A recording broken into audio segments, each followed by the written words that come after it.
मेरे सही क्लास लगाए थे सर।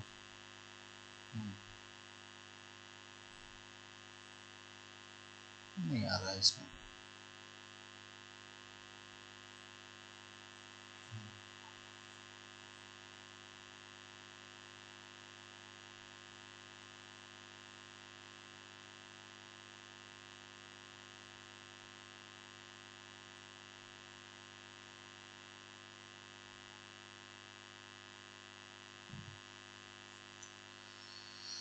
गुड इवनिंग, जोहार साथियों, एक बार फिर से स्वागत है आप सभी का करियर फाउंडेशन के ऑनलाइन प्लेटफॉर्म पे। और झारखंड जीके का सीरीज चल रहा था, बीच में काफी दिनों की गैप हो गई थी। आज उसी सीरीज को आगे बढ़ाते हुए चौथा सेशन है। आज मुगल कालीन झारखंड के विषय में कुछ बहुत ही महत्वपूर्ण सवाल और उसके अलावा उसके एक्स्ट्रा फैक्ट भी आप लोग देखने को मिलेंगे। तो लिंक को जल्दी से शेयर करिए सभी लोग और जुड़ जाइए जितने जल्दी हो सके इस लाइव सेशन में। झारखंड जीके झारखंड की अन्य सभी परीक्षाओं के लिए भी उपयोगी है। आने वाला जेपीएससी सीडीपीओ का एग्जाम है अगले महीने, जेएसएससी सीजीएल का एग्जाम है 1-2 महीने बाद। तो इन सभी परीक्षाओं के लिए ये क्वेश्चंस, ये प्रैक्टिस सेशन इंपॉर्टेंट होने वाला है। ठीक है, तो चलिए स्टार्ट करते हैं, सेशन को आगे बढ़ाते हैं। उससे पहले बता दें कि करियर फाउंडेशन का एप्लीकेशन आप प्ले स्टोर से डाउनलोड कर सकते हैं।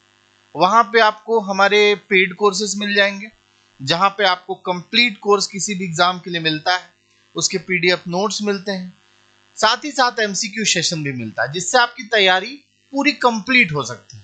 ठीक है, तो ये सब आप जुड़ सकते हैं। एक हमारी जेएसएससी सीजीएल की स्पेशल बैच कल से शुरू हो रही है, वो हाइब्रिड मोड में स्टार्ट हो रही है, ऑनलाइन और ऑफलाइन दोनों मोड में।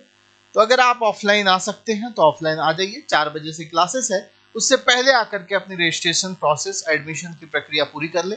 और अगर आप घर बैठे करना चाहते हैं उसी क्लास को लाइव, ठीक है, तो हमारे एप्लीकेशन पे लाइव भी चलेगा वो, तो आप घर बैठे भी जुड़ सकते हैं। करियर फाउंडेशन के ऐप में वो अवेलेबल है। टॉपर्स बैच, उस बैच का नाम है JSSC CGL toppers batch.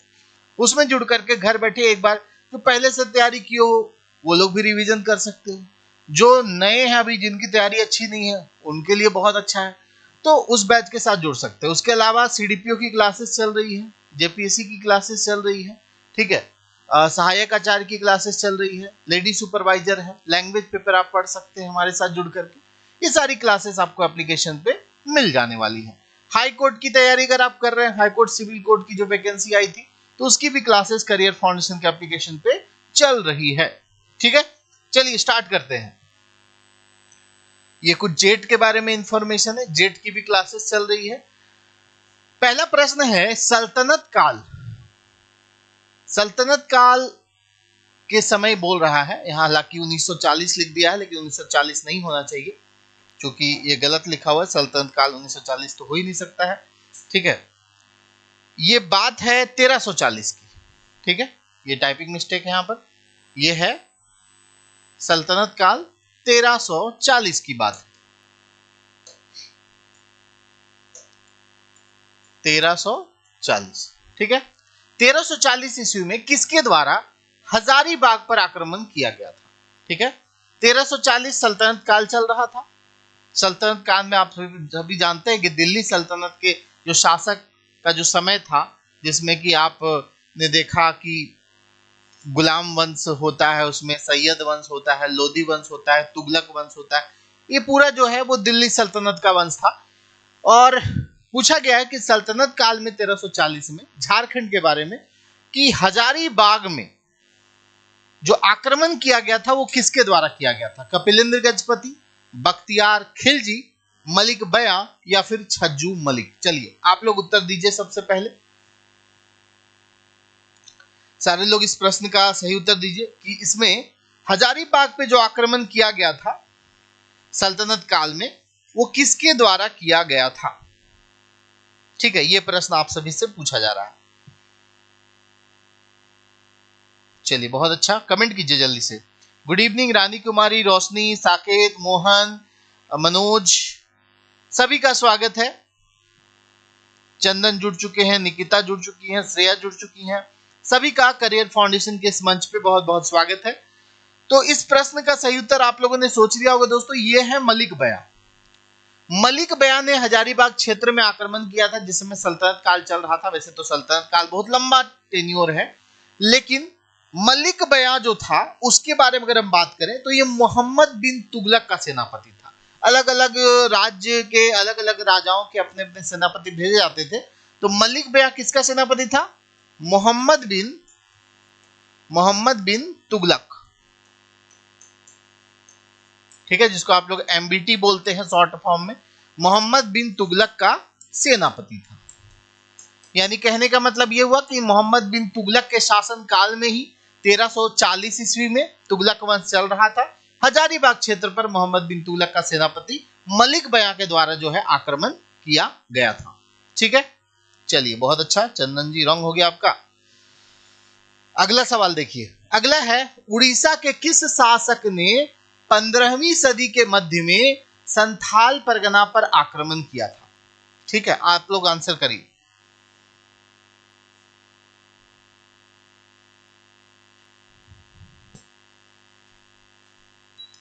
Orissa के किस शासक ने, जल्दी से उत्तर दीजिए।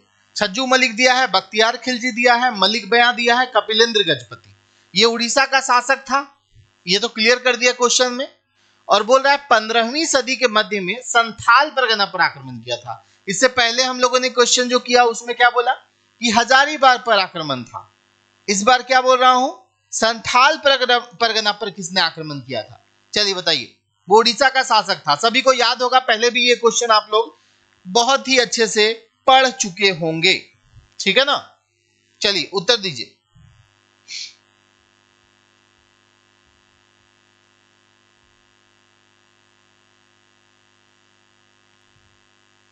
चलिए बहुत अच्छा। देखो, ये उड़ीसा जग का जो शासक था दोस्तों, ये गजपति वंश का शासक था। और ये उड़ीसा का शासक था जिसका नाम है कपिलेंद्र गजपति। क्या नाम है? आप लोग भी आंसर यही कर रहे हो, बिल्कुल सही है। इसका नाम है कपिलेंद्र गजपति। ये गजपति वंश का शासक था। ये उड़ीसा में एक वंश चलता था, कौन सा? गजपति वंश। इसी गजपति वंश का शासक था कपिलेंद्र गजपति। इसी ने झारखंड के संथाल परगना क्षेत्र पर आक्रमण किया था। ठीक है,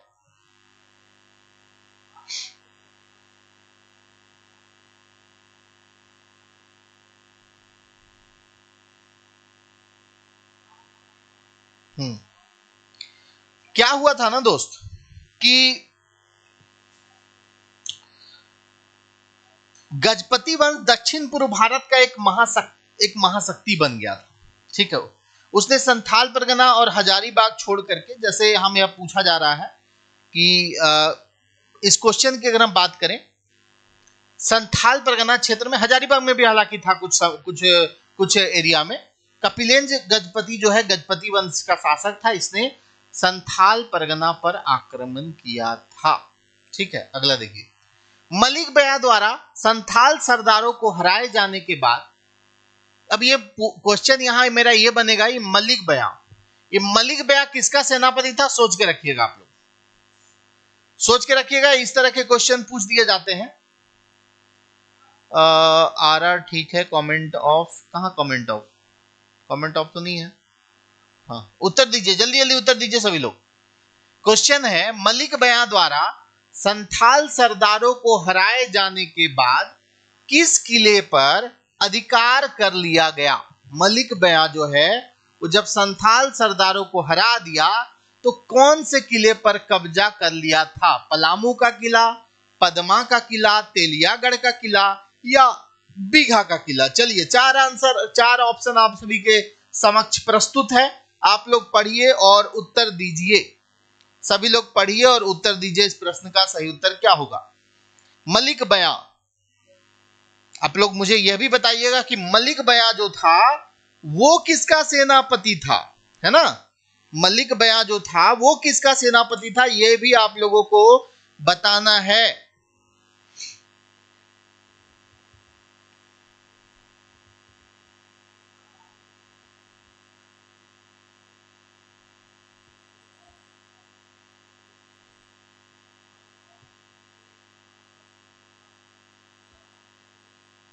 चलिए दीजिए उत्तर।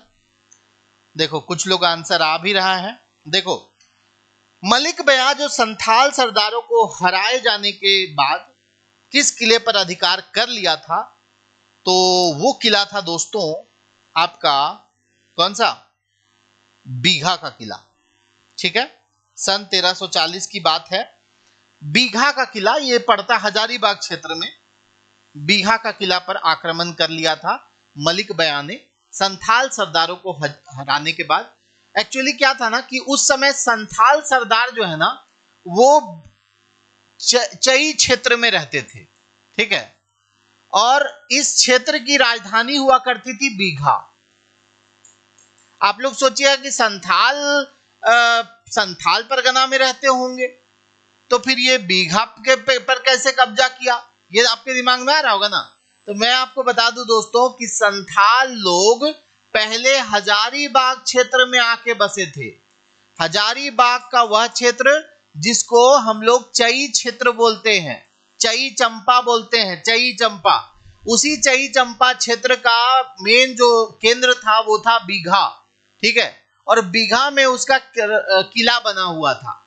तो वहां से इन लोगों को खदेड़ दिया गया और इनके किले पर यानी बीघा के किले पर कब्जा कर लिया गया। किसके द्वारा? मलिक बयां के द्वारा। तो ये बात आप लोग याद रखिएगा कि संथाल लोग जब शुरुआत में झारखंड में आए थे तो वो कहां रहते थे? हजारीबाग के चई चंपा क्षेत्र में उनका निवास स्थान था। लेकिन वहां पर जब आक्रमण होता है तो वहां से उनको जाना पड़ता है और उस किला पर फिर मलिक बयां ने आक्रमण करके कब्जा कर लिया था।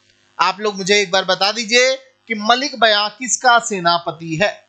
चलिए, नागवंश शासक शिवदास कंद द्वारा गुमला जिले में किस मंदिर का निर्माण करवाया गया था? नागवंशी शासक शिवदास कंद के द्वारा गुमला जिले में किस मंदिर का निर्माण करवाया गया था? ये आप सभी से पूछा जा रहा है। जल्दी से उत्तर दे दीजिए सभी लोग।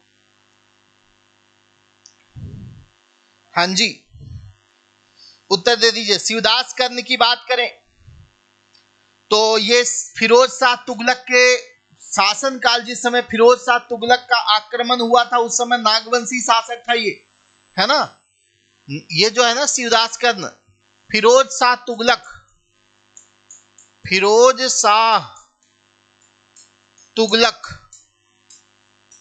के आक्रमण के समय क्या था? ये नागवंशी शासक था। नागवंशी शासक था ये। ठीक है, याद रहेगा सभी को। चलिए बढ़िया। अब पूछा क्या गया है, गुमला जिले के किस मंदिर का निर्माण इन्होंने करवाया था?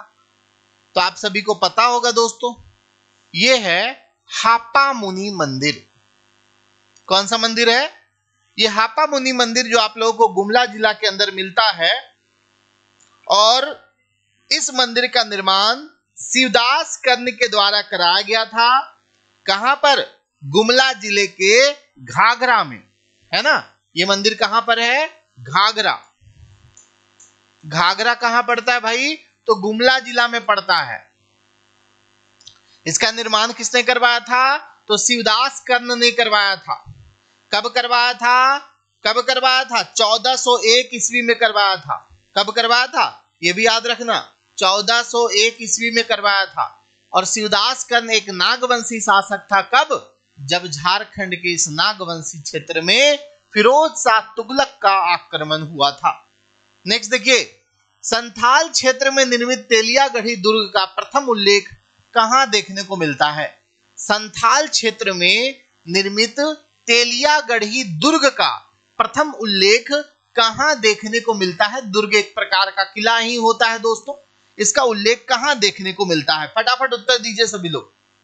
संथाल क्षेत्र में जो तेलियागढ़ी दुर्ग है उसका प्रथम उल्लेख किस चीज में मिलता है? The Nagvanshi and the Cheros में, चैतन्य चरितामृत में, आईने अकबरी में, या फिर आलमगीरनामा में। आलमगीरनामा से याद आया एक बात, आज झारखंड राज्य के संसदीय कार्य मंत्री सह पंचायती राज एवं ग्रामीण विकास मंत्री आलमगीर आलम भी गिरफ्तार हो गए हैं, ईडी की कस्टडी में चले गए हैं। हाल ही में आप लोगों ने सुना होगा कि लगभग 35 करोड़ रुपए कैश बरामद किया गया था। उनके जो पीएस है, पर्सनल सेक्रेटरी हैं, उनके यहाँ, उसके नौकर के यहाँ बरामद हुआ था। तो उस केस में ईडी लगातार जांच और पूछताछ कर रही थी। आज ये खबर आई है कि झारखंड राज्य के ग्रामीण विकास, पंचायती राज एवं संसदीय कार्य मंत्री आलमगीर आलम, जो कांग्रेस पार्टी के यहाँ पे मुख्य लीडर हैं, उनको भी आज ईडी ने गिरफ्तार कर लिया है। ठीक है, तो चलिए उत्तर दीजिए सभी लोग। जी बिल्कुल सही। देखो, इसका उत्तर होगा चैतन्य चरितामृत। एक ग्रंथ है जिसकी रचना कृष्णदास कविराज की रचना है। ये जो है ना, कृष्णदास कविराज, कृष्णदास कविराज की ये रचना है चैतन्य चरितामृत। इसी में संथाल क्षेत्र में निर्मित तेलियागढ़ी दुर्ग का प्रथम उल्लेख देखने को मिलता है। ठीक है, पता था आप लोग को?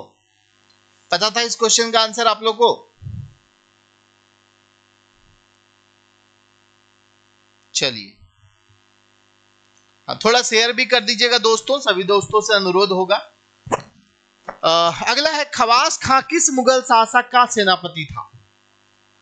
खवास खां, खवास खां जो था वो किस मुगल शासक का सेनापति था? आप लोग को बताना है। मैं आपके कमेंट्स भी देख रहा हूं साथ साथ, और मैं देख रहा हूं कि आपका लेवल अभी किस लेवल तक पहुंचा है ना। थोड़ा स्टैंडर्ड क्वेश्चन अब आएगा, और अगर हमारे बेसिक्स क्वेश्चन देखने हैं, अगर आपको हमारे मिडिल लेवल के क्वेश्चन देखने हैं, तो आप हमारे सेशन को, पहले भी हमारे बहुत सारा क्लास अपलोड है, और आप लोग हमारे पुराने सेशन को भी देख करके फायदा उठा सकते हैं। YouTube पर बहुत सारी प्लेलिस्ट हमारी पड़ी हुई है, और उन प्लेलिस्ट के सहारे आप अपनी तैयारी को मजबूत बना सकते हैं। ठीक है, और जितने भी लोग अभी हमारे CGL के नए वाले जो फ्रेश बैच, टॉपर बैच है, जिस बैच में हम लोग पूरा कोशिश यही कर रहे हैं कि उस बैच को इतनी बेहतरीन तरीके से कराया जाए जिससे कि रिजल्ट में बहुत बड़ा योगदान उस बैच का हो। तो उसमें सैकड़ों लोग हमारे ऑनलाइन से जुड़ चुके हैं, और बहुत सारे लोग हमारे ऑफलाइन में भी जुड़ चुके हैं, और वो क्लासेस हमारी पूरी तरह से जो होगी वो हाइब्रिड मोड में होगी। ठीक है, और हाइब्रिड मोड में मतलब जो क्लासेस हम ऑफलाइन में देंगे, सेम वही क्लासेस ऑनलाइन में लाइव मिलेगा। ये क्लासेस शाम को 4 बजे से शाम को 7 बजे तक करियर फाउंडेशन के ऐप में चलेगा। ठीक है, वो टाइम ड्यूरेशन थोड़ा बहुत बढ़ भी सकता है, उसका कोई ये नहीं है, लेकिन ये क्लासेस रेगुलर चलेगी। ठीक है, आइए नेक्स्ट। हाँ, नहीं बताया, खवास खां। खवास खां किसका सेनापति था दोस्त? बताओ जल्दी से, किसका था? शेर शाह का। जी बिल्कुल सही कहा आपने, खवास खां किसका सेनापति था? शेर शाह। शेर शाह किसको बोलते हैं? शेर शाह सूरी को बोलते हैं, जिसका पहले शेर खां भी बोलते थे, है ना। तो इस किसका सेनापति था खवास खां? शेर शाह का सेनापति था खवास खां, जो कि शेर शाह, जो कि एक अफगानी शासक था, आप लोगों को पता भी होगा। एक सेकेंड, लाइव में है।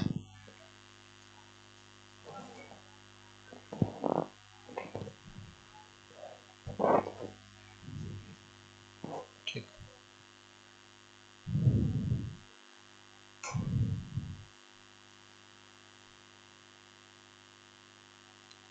क्या लिख रहे हैं? मराठ चेरों को हारा था और श्याम सुंदर। जी बिल्कुल, शेरशाह के बारे में आप लोग बहुत कुछ जान भी रहे हैं पहले से। तो ये जो था दोस्तों, खवास खां की बात अगर हम करें तो खवास खां ने ही महारत चेरो को पराजित किया था। किसको पराजित किया था? एक चेरो शासक था महारत चेरो, और श्याम सुंदर नामक हाथी को पकड़ करके शेर खां के पास लेके चला गया था। ठीक है, ये जो खवास खां ना, ये महारत चेरो को पराजित करके महारत चेरो को पराजित करके श्याम सुंदर नामक हाथी, ठीक है, इससे श्याम सुंदर नामक हाथी ले गया था। ठीक है, और शेर खां के समक्ष प्रस्तुत किया था। ठीक है ना। तो भाई ये इससे ये बातें निकलती, खवास खां, पहली बात, खवास खां किसका सेनापति है? शेरशाह का सेनापति है। खवास खां जब यहां पर आक्रमण करता है तो एक चेरो शासक था महारत चेरो, उस महारत चेरो को हराता है। उसी महारत चेरो के पास में एक हाथी हुआ करती है, उस हाथी का नाम होता है क्या? श्याम सुंदर। और उस हाथी को उससे ले लेता है और अपने शासक, अपने राजा शेर खां के समक्ष वो प्रस्तुत कर देता है। तो इसीलिए क्वेश्चन इंपॉर्टेंट है। शहबाज खां कौन था जिसके नेतृत्व में, यहां पे क्या होगा?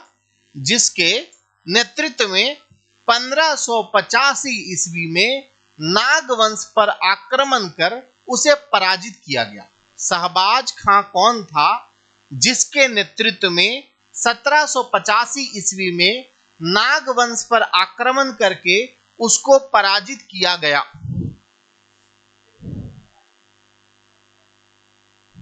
चलिए बताइए सभी दोस्त।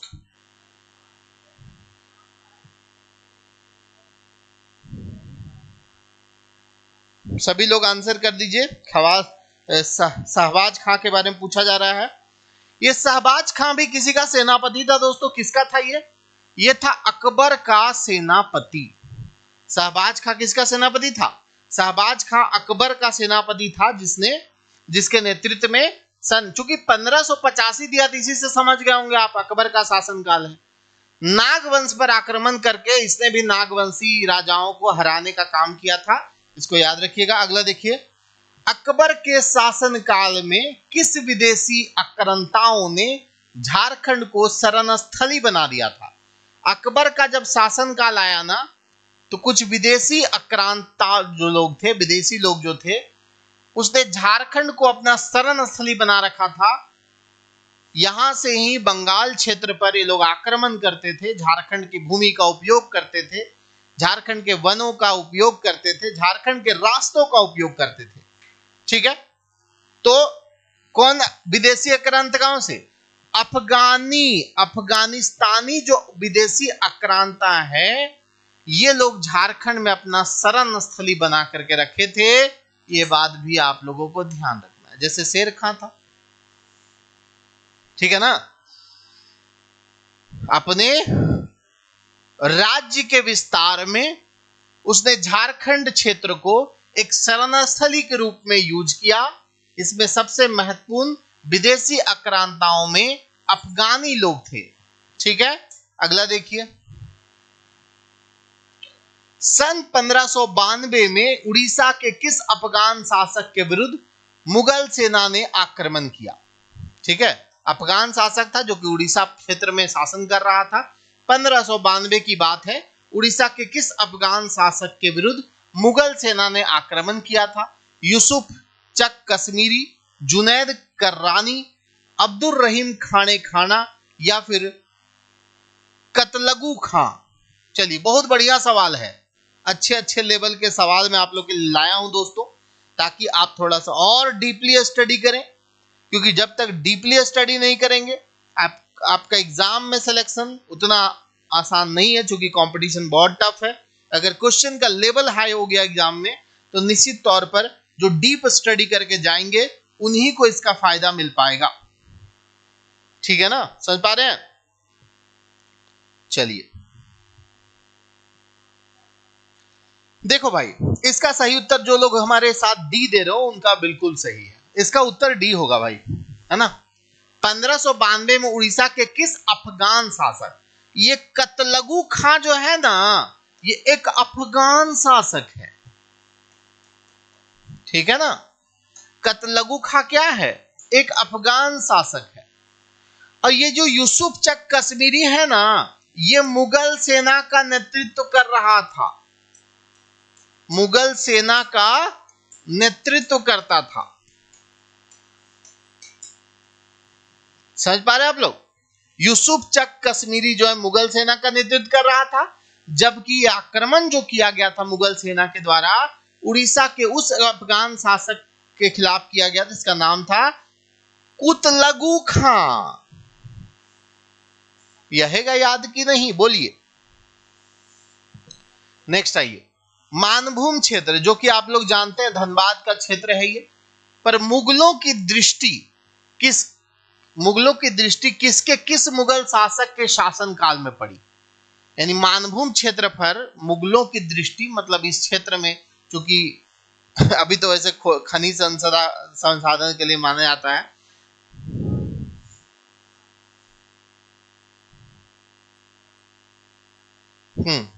ठीक है भाई। चलो बताओ, मानभूम क्षेत्र पर मुगलों की दृष्टि किस मुगल शासक के शासन काल में पड़ गई थी कि मानभूम क्षेत्र भी है एक झारखंड में जहां पर जाया जा सकता है ना।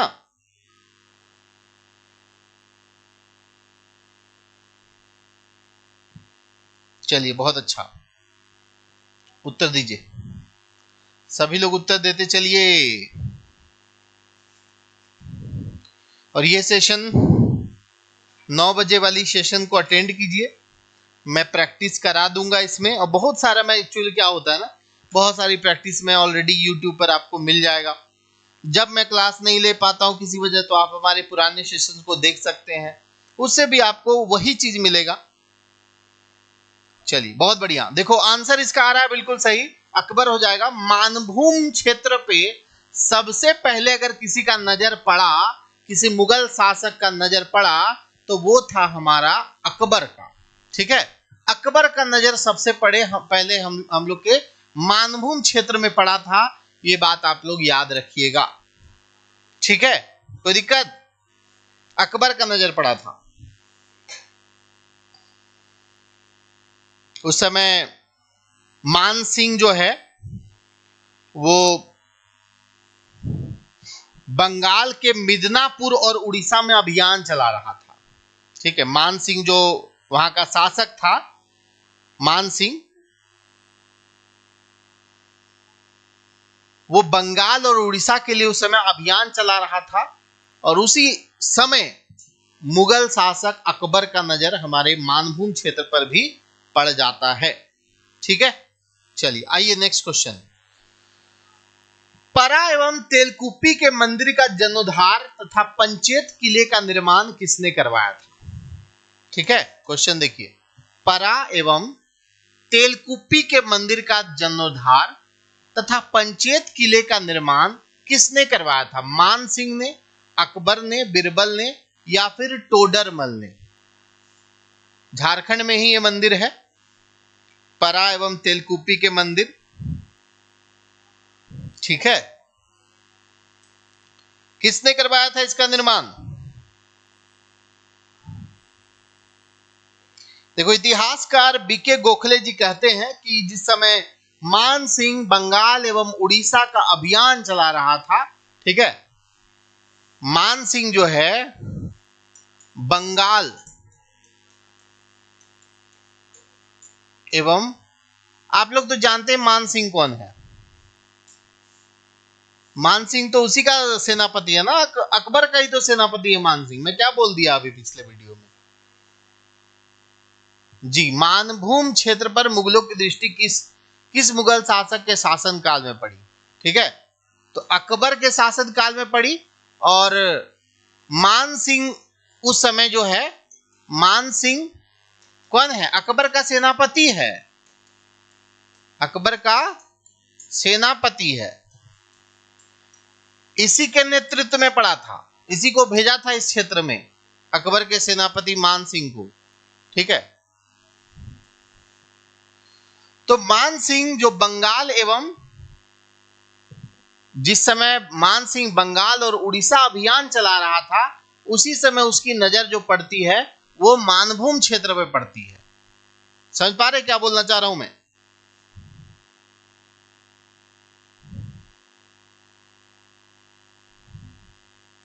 जी बिल्कुल सही सोचा आपने जी, अकबर का सेनापति मान सिंह। तो जब मान सिंह को बंगाल एवं उड़ीसा अभियान के लिए भेजा गया था,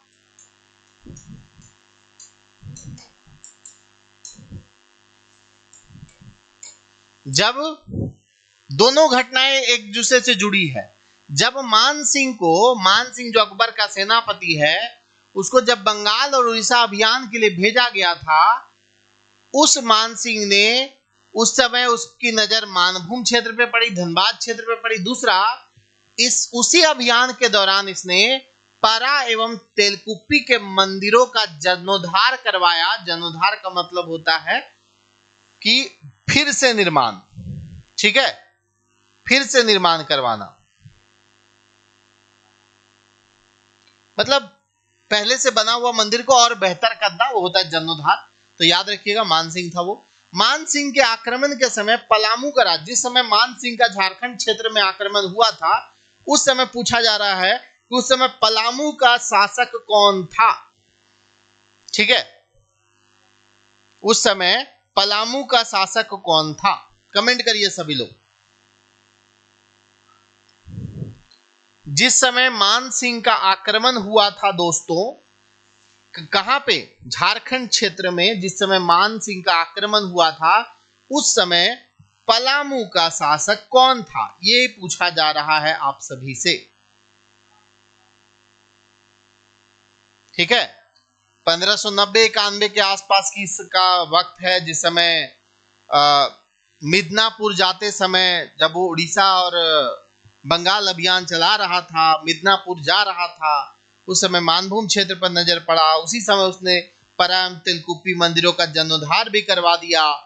ठीक है, चलिए बढ़िया है, बढ़िया है।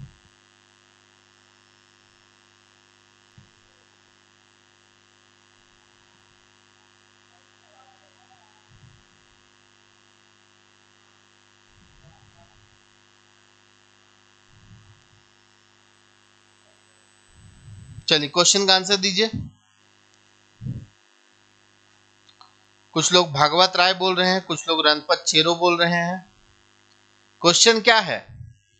क्वेश्चन है मान सिंह के आक्रमण के समय पलामू का राजा कौन था, है ना? ये ना क्वेश्चन है।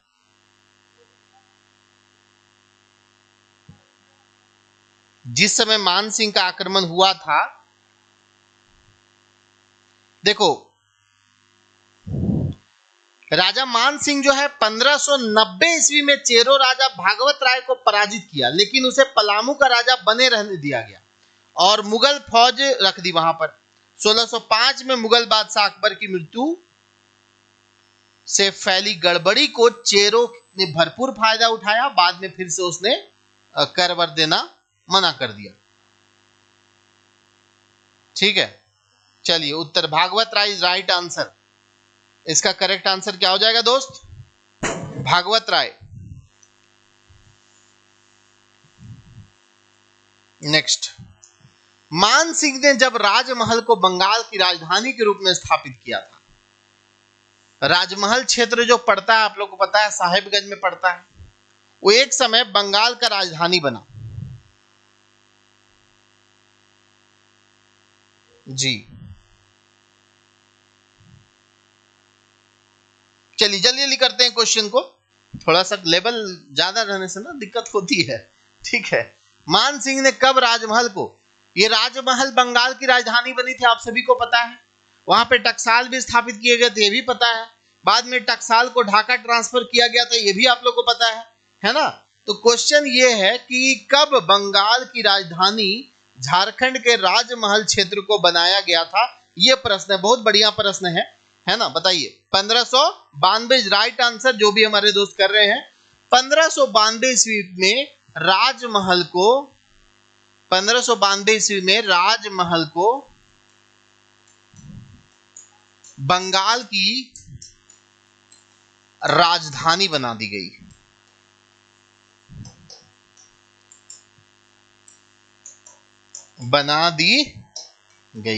ठीक है भाई।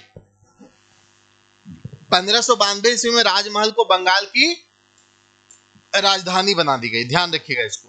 जहांगीर का ध्यान झारखंड की ओर आकर्षित होने का प्रमुख कारण निम्न में से क्या था? झारखंड में अथाह खनिज की उपलब्धता, झारखंड के वन क्षेत्र एवं जनजातीय आबादी जिसका प्रयोग सेना में किया जा सकता था। ठीक है, ये कारण था। सोनरेखा व सोन नदी में मिलने वाले सोना, शंख नदी में पाए जाने वाले हीरे। आखिरकार जहांगीर झारखंड की ओर क्यों इतना आकर्षित हुआ था? उसके मुख्य कारण इनमें से कौन से थे पूछ रहा है। इनमें से कौन सा कारण था, ठीक है, जिसके वजह से जहांगीर झारखंड के इस क्षेत्र की ओर आकर्षित हुआ था? आप लोग को बताना है। आप लोग को देखने में लग रहा होगा सब स्टेटमेंट सही है, लेकिन भाई यहां पर जहांगीर क्यों आकर्षित हुआ था ये पूछ रहा है। जहांगीर आखिर इस क्षेत्र की ओर क्यों आकर्षित हुआ था? तो जहांगीर के आकर्षित होने का कारण ना ये था, उस समय तो खुदाई वगैरह हुआ नहीं था, ना ये था ना ये था। मुख्य कारण था शंख नदी में पाए जाने वाले हीरों से वो आकर्षित हो गया था। ठीक है ना। जहांगीर किस बात से आकर्षित हुआ था? शंख नदी में जो हीरे पाए जाते थे उस बात से जहांगीर आकर्षित हुआ था। इसीलिए जहांगीर जो है इस ओर ध्यान देना शुरू किया। आई बात समझ में? हाँ। नेक्स्ट देखो, हीरो के राजा के रूप में कौन स्थानीय शासक प्रसिद्ध है? जिसको हीरे परखने भी आते थे, उसके शासन क्षेत्र में हीरे पाए भी जाते थे, और हीरा परखने की वजह से ही उसको बाद में छोड़ भी दिया गया था, है ना। हीरे के शासक के रूप में किसको जाना जाता है? बताइए जल्दी से। एक टॉलमी है, आप लोग पढ़े होंगे टॉलमी के बारे में। टॉलमी जिसने झारखंड को मुंडल कहा था। टॉलमी द्वारा शंख नदी को एडमास कहा गया है, जिसका अर्थ होता है हीरा। ठीक है, टॉलमी द्वारा शंख नदी को एडमास कहा गया है।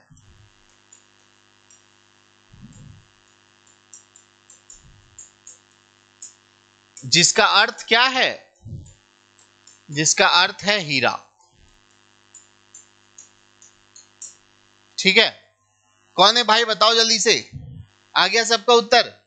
जी, ग्वालियर के किले में 12 साल कैद होने वाला वो शासक जिसका नाम दुर्जनसाल है। 12 साल के बाद किस वजह से छोड़ा गया? ताकि हीरा वो परख लिया था। दुर्जनसाल जिसने अपनी राजधानी कहां पर बनाई थी? राजधानी नागवंशी क्षेत्र की राजधानी कहां बनाया था इसने? दोईसा में। कहां पे? दोईसा में इसकी राजधानी थी। ध्यान रखना। इसे दुर्जनसाल को 12 वर्षों तक ग्वालियर के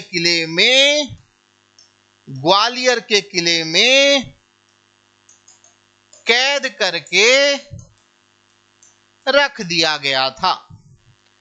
मुगल शासक जहांगीर ने किससे 4000 की मनसबदारी तथा फातजंग की उपाधि प्रदान की थी? 4000 की मनसबदारी भी दे दी थी और फातजंग की उपाधि उसको दिया था। ये आप लोग बताइए। चलिए उत्तर दीजिए और लाइक बटन भी दबा दीजिएगा। जितने भी लोग जुड़े हैं सभी दोस्तों से आग्रह है, निवेदन है। आज तो बहुत कम लोग जुड़े इस सेशन के साथ, और हिस्ट्री चल रहा है तो हिस्ट्री में आप लोग थोड़ा बोर हो जाते हो, है ना। मैं कोशिश करता हूं कि समझा करके, कहानी की तरह बता करके आपके लिए चीजें आसान बनाऊं, है ना। ये मेरा हमेशा से प्रयास होता है। तो हीरो के राजा के रूप में तो दुर्जनसाल जाना ही गया। अब है क्वेश्चन कि मुगल शासक जहांगीर ने किसे 4000 की मनसबदारी तथा फातजंग की उपाधि प्रदान की थी? तो ये इसका सेनापति था जिसका नाम था इब्राहिम खां। ठीक है, इब्राहिम खां को कितना हजार? 4000 की मनसबदारी और फात जंग की उपाधि दी गई थी। ये बात भी आप लोगों को याद रखना है, ठीक है। ये जहांगीर ने इसे बिहार का सूबेदार बनाया था दोस्तों, और इसने दुर्जन साल को पराजित करके जो कोकरा क्षेत्र है उस पर विजय हासिल किया था, इसलिए ऐसा हुआ था, ठीक है। यही इब्राहिम खां था जिसे बिहार का सूबेदार बनाया गया था, बिहार का सूबेदार बनाया गया था। और साथ ही साथ याद रखिएगा, इसी इब्राहिम खां ने दुर्जन साल को, किसको? दुर्जन साल को पराजित कर कोकरा क्षेत्र जो है, कोकरा क्षेत्र पर कब्जा किया था। आया बात समझ में? तो इब्राहिम खां को क्या मिला? 4000 की मनसबदारी और फात जंग की उपाधि मिली। दुर्जन साल को शाह की उपाधि किसके द्वारा दी गई थी? वैसे दुर्जन साल था, लेकिन उसको दुर्जन शाह भी बोला गया है क्योंकि उसको शाह की उपाधि मिली थी, है ना। तो बताइए दोस्तों सभी लोग कि दुर्जन साल को शाह की उपाधि किसके द्वारा दी गई थी? क्यों दी गई थी भाई शाह की उपाधि? बताइए। देखो, दुर्जन साल को तो गिरफ्तार करके ले गया, उसके राज्य को भी कब्जा कर लिया जहांगीर ने इब्राहिम खां की मदद से। उसके बाद दुर्जन साल को 12 साल के लिए ग्वालियर के किले में कैद कर दिया। एक बार क्या हुआ, एक हीरा था जो असली है कि नकली है, ये जहांगीर को समझ में नहीं आ रहा था, ठीक है। किसी ने उसको बताया कि दुर्जन साल जो है जेलवा में बंद जो है, उसको हीरा का परखी माना जाता है। वो हीरा जानता है कि कौन असली है कौन नकली है, समझे। तो उसको ग्वालियर के किले से स्पेशली हीरा को परखने के लिए बुलाया गया, और वास्तव में वो हीरा का परखी था और उसने परख लिया। तो इसके बदले उसने क्या किया, उसको मुक्त कर दिया। बोला जाओ राज्य चलाओ, बस इतना कर दे देना, है ना, जाओ तुम ही रहो राजा, जाओ जाओ, कोई दिक्कत नहीं, जाओ, ठीक है। तो ये कौन था? जहांगीर था। मुगलों ने 1000 मनसब पहली बार किसे आरोपित किया? 1000 मनसब पहली बार किसको आरोपित किया था मुगलों ने? ये आप सभी से पूछा जा रहा है, जल्दी जल्दी उत्तर देते जाइए सभी लोग। 1000 मनसब,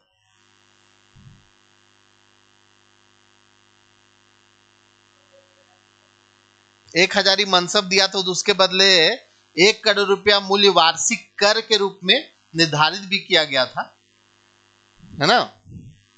प्रताप राय को चेरो राजा बने रहने के लिए कि चलो ठीक है, 1000 मनसब तुमको दे देते हैं, लेकिन तुम 1 करोड़ रुपया साल में जो हमको कर पहुंचाते रहना। तो ये था आपका कौन? प्रताप राय, ठीक है। चेरो राजा प्रताप राय 1000 मनसब के बदले 1 करोड़ वार्षिक कर इसको जमा करना था मुगल शासक को। आया समझ में? आया बात समझ में कि नहीं? चलिए, तो ये बात ध्यान रखिएगा। प्रताप राय जो चेरो राजा था, किसको देना था? ये मुगल शासक को देना था। किसको? शाहजहां को, क्योंकि शाहजहां का शासन आ चुका था उस टाइम, ठीक है। शाहजहां को 1 करोड़ रुपए वार्षिक कर देने के लिए मजबूर किया गया इसको, प्रताप राय को। चेरो राजा था, बोला जाओ तुम बने रहो शासक, हम तुम्हारा राज्य कब्जा नहीं करेंगे, तुम ही राजा रहो, बस 1 करोड़ रुपया हमको पहुंचाना, हमको हेडक नहीं चाहिए उतना, ठीक है। इसको बोलते हैं गुलाम कर लेना, अपने अधीन कर लेना, किसी स्वतंत्र राज्य को अपने अधीन कर लेना।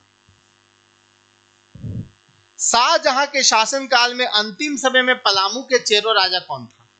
जिस समय शाहजहां के शासनकाल का अंतिम समय चल रहा था, कहने का मतलब कि समझिए तो औरंगजेब का शासन आने वाला था, उस समय पूछा जा रहा है कि चेरो शासक कौन था, ये क्वेश्चन है। उस समय चेरो शासक कौन था?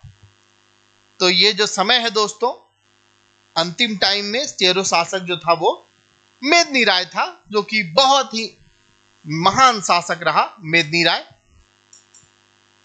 इसी के समय चेरो राज्य का उत्कर्ष हुआ। ठीक है, चेरो राज्य का इस स्वर्ण काल कहा जाता है। मेदिनी राय के काल को चेरो राज्य का स्वर्ण काल कहा जाता है। इसने अपने चेरो राज्य को बहुत अच्छे से चलाया और उसको उत्कर्ष तक पहुंचाया। सबसे ज्यादा फला फूला उस समय राज्य। भयभीत होकर कुंडा के किस शासक ने इस्लाम धर्म स्वीकार करके, है ना, इस्लाम धर्म स्वीकार कर लिया था डर से?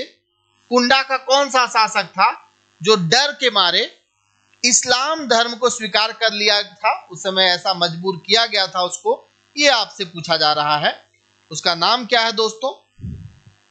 उसका नाम है चून राय। क्या नाम है? चुन लिया, है ना। इस्लाम धर्म अगर याद ना है कभी एग्जाम में, तो ये मेरा बात याद रखिएगा। इसका नाम है चून राय, जिसने इस्लाम धर्म को चुन लिया। भले डर किसे चुना, भयभीत होकर चुना, चुन लिया। ठीक है। बाकी जो ऑप्शन दिया है सुरवर राय, सुरवर राय जो है चून राय का भाई है। सुरवर राय जो है ना, ये सुरवर राय है, ये सुरवर राय यहां लिखा हो। ठीक है, सुरवर राय, ये सुरवर राय जो है ना, ये चून राय का भाई है। अब मैं इसके भाई के बारे में आपको क्यों बता रहा हूं? कारण यह है कि जब चून राय ने इस्लाम धर्म स्वीकार कर लिया,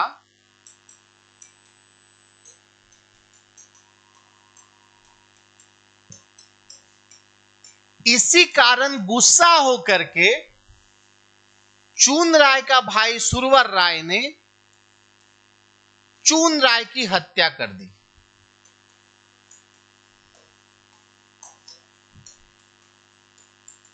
समझे? इसने क्या किया? चून राय की हत्या कर दी दोस्तों। इसीलिए इसके भाई का नाम याद रखना थोड़ा जरूरी है एग्जाम पॉइंट ऑफ व्यू से। संथाल परगना क्षेत्र में अकबर ने निम्न में से किसके नेतृत्व में तेलियागढ़ पर अधिपत्य स्थापित किया? यह आपसे पूछा जा रहा है, जल्दी बताइए। संथाल परगना क्षेत्र की बात की जा रही है।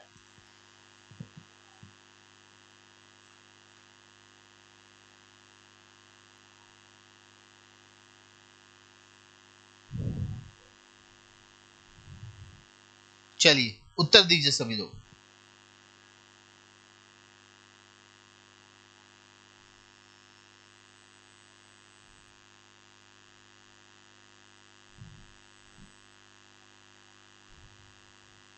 चुन रहा भयभीत होकर कर लिया था। चलिए ठीक है, देखो भाई, संथाल परगना राजमहल क्षेत्र में अकबर ने निम्न में से किनके नेतृत्व में तेलियागढ़ी पर अधिपत्य स्थापित किया था?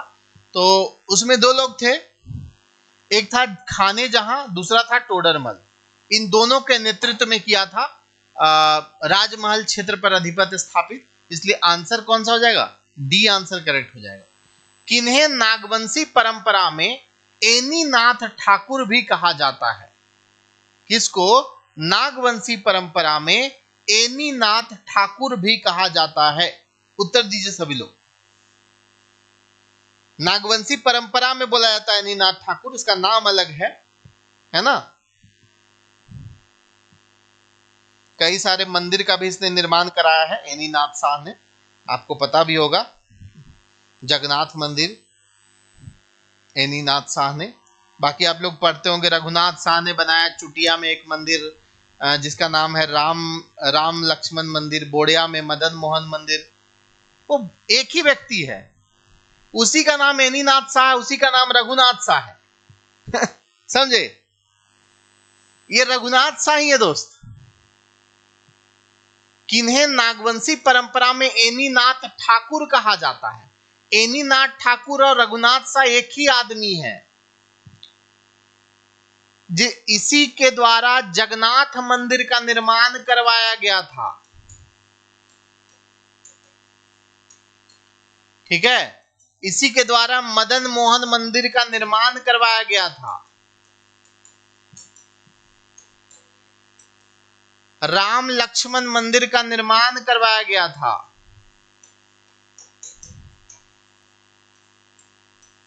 ये सारे मंदिर, चुटिया का, राम लक्ष्मण बोडिया का, मदन मोहन मंदिर, जगन्नाथ मंदिर, सब का निर्माण जो हुआ है एक ही राजा के द्वारा किया गया है। और एनीनाथ शाह उसको नागवंशी परंपरा में कहा जाता है। इसका वास्तविक नाम रघुनाथ शाह है। आया बात समझ में? आया बात समझ में? चलिए नेक्स्ट।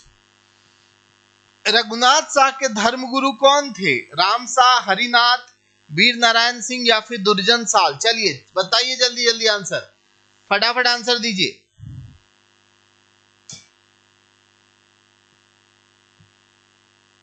रघुनाथ शाह के धर्मगुरु का नाम पूछा जा रहा है। रघुनाथ शाह।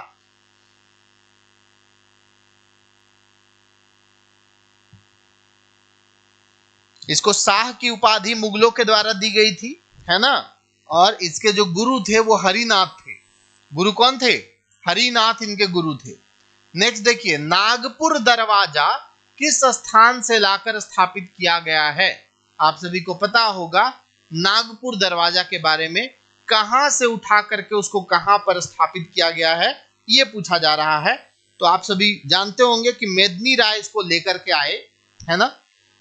पत्थर का एक विशाल सा दरवाजा है जो कि दोयसा से उठा करके स्थापित किया गया है पलामू में। ठीक है, दोयसा से उठा करके पलामू में, पलामू के किले में स्थापित किया गया है।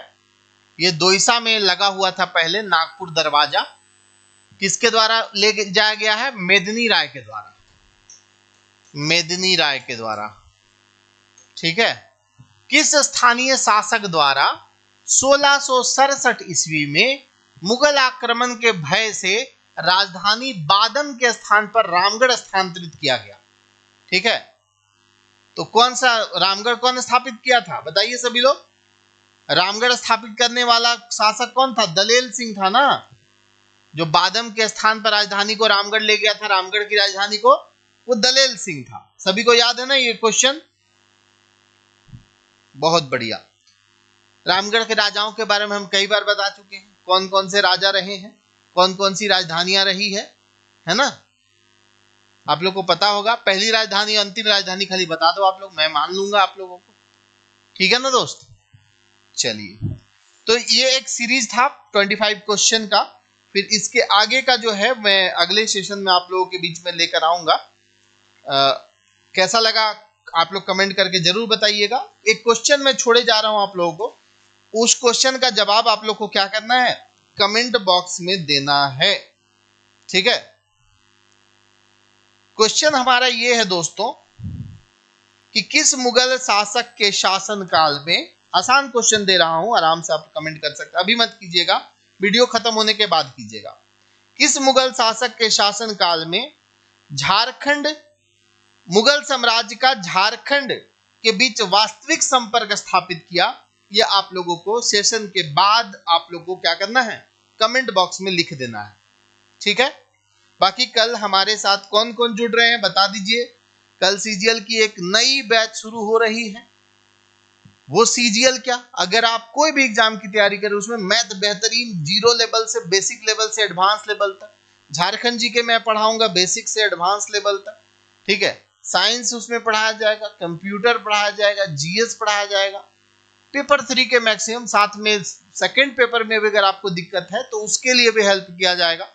तो वो क्लास शुरू हो रहा है कल हमारे ऑफलाइन सेंटर में भी स्टार्ट हो रहा है, वो ऑफलाइन मोड में, ऑनलाइन में भी स्टार्ट हो रहा है एप्लीकेशन पे। और बिल्कुल अगर सीजीएल की तैयारी लाइव मोड में आप करना चाहते हैं तो लाइव कर सकते हैं, क्लासरूम से डायरेक्ट लाइव घर बैठे आप करिए, कोई दिक्कत नहीं है। क्लासरूम से बच्चे जो क्वेश्चन पूछेंगे समझ लेना आपके भी वैसे ही क्वेश्चन होंगे, ठीक है। और बाकी मैं आप लोगों से जुड़ता रहूंगा, इसी तरह से रात को भी क्लासेस लेता रहूंगा और एप्लीकेशन पे भी क्लासेस चलती रहेगी। बाकी आप लोग को सेशन कैसा लगा जरूर बताइएगा और अपने दोस्तों को करियर फाउंडेशन के बारे में बताइए। अगर आपको अच्छा लगता है हमारे टीचर्स, हमारे फैकल्टी, हमारे कंटेंट, तो अपने दोस्तों को जरूर बताइए, क्योंकि आप ही हमारा सब कुछ है, आप ही के बल पे हम लोग हैं। आप लोग जितना हमें मजबूत बनाइएगा हम आपके लिए उतना बेहतर काम कर पाएंगे। सिंपल सी बात है, आप हमें जितना मजबूत बनाने का प्रयास कीजिएगा हम आपके लिए उतना बेहतर काम कर पाएंगे। हमारे टीचर्स के जोश और बढ़ जाएंगे, हमारे टीचर की और ज्यादा जुनून के साथ पढ़ाएंगे। तो सारी चीजें एक दूसरे से जुड़ी हुई है दोस्तों। तो आप लोगों से अनुरोध है कि हमारे इन कोर्सेज की जानकारी अपने दोस्तों को जरूर दें, जिनको नहीं पता है उनको जरूर बताएं करियर फाउंडेशन के बारे में। हम लोग सिर्फ और सिर्फ मेहनत पे भरोसा करते हैं दोस्तों। मैं क्या बोलूं, बहुत कोई जीनियस बन के नहीं आता है, मेहनत के बल पे लोग आगे बढ़ते हैं। मेहनत करके हमारे जो फैकल्टी मेंबर हैं, हमारे जो टीम है, हमारी जो टेक्निकल टीम है, मेहनत पे सबसे ज्यादा भरोसा करती है।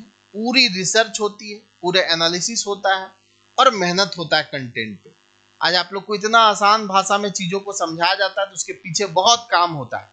तो अगर आप हमारे साथ जुड़ करके एप्लीकेशन पे तैयारी करना चाहते हैं तो आप भी जुड़े, और नहीं आप अपने दोस्तों को, अपने भाइयों बहनों को भी जोड़ें अभी से ही, ठीक है। 14 जेपीएससी के लिए हमारी बैचेज जो है मंडे से स्टार्ट हो जाएगी, ऑनलाइन मोड में भी ऑफलाइन मोड में भी। तो आप मंडे से हमारी 14 जेपीएससी की क्लासेस भी शुरू से करिएगा। क्या होगा ना कि आराम से तैयारी हो जाए। अकबक अकबक में क्या होता है ना कि शैतान का काम होता है हड़बड़ी का। हड़बड़ी में हो सकता है पार लग जाए ना, उसमें कोई गारंटी वाली बात नहीं है। हड़बड़ में तैयारी बेहतर नहीं होता है। तो स्थिर से तैयारी करिए आराम से, है ना। एक बार आप पूरी पूरी कंटेंट को, पूरे सिलेबस को पढ़ लीजिएगा तो आपके अंदर इतना आत्मबल आ जाएगा कि आपको फिर कुछ करने की जरूरत नहीं पड़ेगी। आप अपने बल पे सारी चीजें कर सकते हैं, ठीक है। चलिए, बाकी आने वाली जो भी परीक्षा है, देखो कोई भी परीक्षा अगर 8 महीना 10 महीना बाद भी होने वाला है ना, उसकी तैयारी अभी से आपको करनी चाहिए, ठीक है। ऐसा नहीं कि वैकेंसी आने के बाद आप लगोगे। यहाँ पे कोई भी एग्जाम में यही होगा, वैकेंसी आएगा तुरंत एग्जाम लेगा। तो आप सभी से अनुरोध है कि आप अगर आने वाले समय में हाई स्कूल टीचर भी बनना चाहते हैं तो हाई स्कूल टीचर की तैयारी अभी से स्टार्ट कर दें। अगर 10 महीने बाद भी एग्जाम होगी तो आपका सिलेबस बहुत लंबा है, आपको बेहतर सिलेबस कंप्लीट करने के लिए 7-8 महीने का टाइम लगेगा, 10 महीने का टाइम लगेगा, समझे। एक महीना वाला शॉर्टकट में सफलता हासिल करने की कोशिश कीजिए, उसकी कोई गारंटी नहीं होती है, ठीक है। अगली जेपीएससी की तैयारी कर रहे हो या हाई स्कूल टीचर की तैयारी कर रहे हो, आने वाले वर्षों में दरोगा की वैकेंसी आएगी। अगर आप दरोगा की तैयारी कर रहे हैं, अगर आप पीजीटी की तैयारी कर रहे हैं, जेट की तैयारी कर रहे हैं, नेट की तैयारी कर, कोई भी एग्जाम, ये मत सोचिए कि हम लास्ट में 1 महीना 2 महीना में कर लेंगे। उसकी कोई गारंटी नहीं है आप कर पाओगे कि नहीं। लेकिन आप एक निरंतर प्रयास करोगे, 7-8 महीना 10 महीना किसी एग्जाम के सिलेबस के प्रति बेहतरीन तरीके से मेहनत करोगे तो निश्चित तौर पर आप एक कॉन्फिडेंस के साथ एग्जाम दोगे और आपका सिलेक्शन भी होगा, ठीक है। चलिए आज के सेशन को यहीं पे खत्म करते हैं। आप सभी को गुड नाइट, शुभ ड्रीम आप सभी को। बहुत बहुत धन्यवाद आप सभी को इस सेशन के साथ जुड़ने के लिए और शेयर करने के लिए। वीडियो को सभी लोग लाइक कीजिएगा, जो नए हैं चैनल के साथ जुड़ जाइए। 3 लाख का परिवार बहुत जल्द होने वाला है हमारा, आप सभी का, हम सभी का ये परिवार 3 लाख लोगों का परिवार होने वाला है। तो इसके लिए आप ही जिम्मेदार है, जो कुछ है आपकी वजह से है। बाकी आप सभी को गुड नाइट दोस्तों, शुभ रात्रि। मिलते हैं नेक्स्ट वीडियो में। किसी भी तरह की जानकारी चाहिए, एडमिशन के रिगार्डिंग कोई भी क्वेरी चाहिए तो आपके चैट बॉक्स में भी एक नंबर दिया गया है, उस नंबर पर कॉल या व्हाट्सएप करके आप जानकारी प्राप्त कर सकते हैं। Thank you so much, good night दोस्तों।